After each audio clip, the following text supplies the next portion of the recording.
کیا آپ جانتے ہیں کہ 2 19 سالہ طلباء نے اپنی ذہانت کا مظاہرہ کرنے کے لیے ایک بچے کو قتل کر دیا؟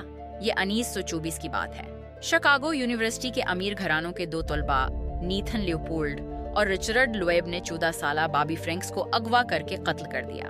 انہوں نے مہینوں منصوبہ بنایا، شکار کی عادات کا مطالعہ کیا اور جھوٹے الزامات تیار کیے، لیکن ان کی غلطیاں انہیں پکڑوا گئیں۔ لیوپولڈ کے منفرد چشمے جرم کی جگہ سے ملے، کرائے کی گاڑی ان تک پہنچ گئی اور پولیس کے سامنے ان کی کہانیاں مختلف تھیں۔ یہ پیسے کے لیے نہیں بلکہ دماغی تفریح کے لیے قتل تھا۔ مشہور وکیل کلیرنس ڈیرو نے انہیں بجلی کی کرسی سے بچایا۔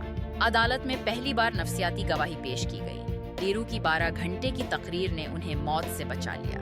انہیں عمر قید ملی اور یہ کیس پاگل پن کی دفاع کی بنیاد بنا۔